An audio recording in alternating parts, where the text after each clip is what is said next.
नमस्कार, the hoc में आपका स्वागत है। जैसे जैसे चुनावी हलचल खत्म हो रही है, प्रधानमंत्री नरेंद्र मोदी एक आध्यात्मिक यात्रा पर निकलने वाले हैं।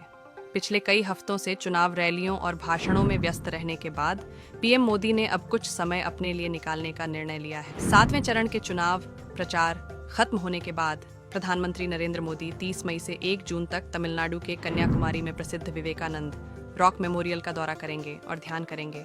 यह यात्रा उनके लोकसभा चुनाव अभियान के समापन पर हो रही है।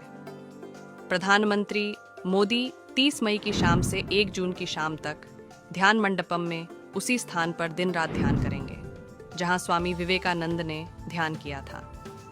कन्याकुमारी वह स्थान है जहां स्वामी विवेकानंद को भारत माता के दर्शन हुए थे और इस शिला का स्वामी विवेकानंद के जीवन पर बड़ा प्रभाव पड़ा था।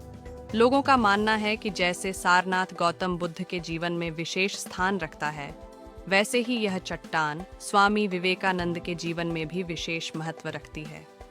यहाँ पहुंचकर उन्होंने 3 दिनों तक ध्यान किया और एक विकसित भारत का सपना देखा। पौराणिक कथाओं के अनुसार देवी पार्वती भी भगवान शिव की प्रतीक्षा करते हुए इसी स्थान पर एक पैर पर ध्यान करती थीं। ये स्थान भारत का सबसे दक्षिणी छोर है और यहाँ भारत की पूर्वी और पश्चिमी तटरेखाएं मिलती हैं। ये हिंद महासागर, बंगाल की खाड़ी और अरब सागर का मिलन बिंदु भी है। प्रधानमंत्री मोदी की यह यात्रा राष्ट्रीय एकता का संकेत दे रही है। वे चुनाव अभियानों के अंत में आध्यात्मिक यात्राएं करने के लिए जाने जाते हैं। 2019 में उन्होंने केदारनाथ का दौरा किया था और 2014 में उन्होंने शिवाजी के प्रतापगढ़ का दौरा किया था। जुड़े रहिए द हॉक के साथ और भी ताज़ा खबरों के लिए।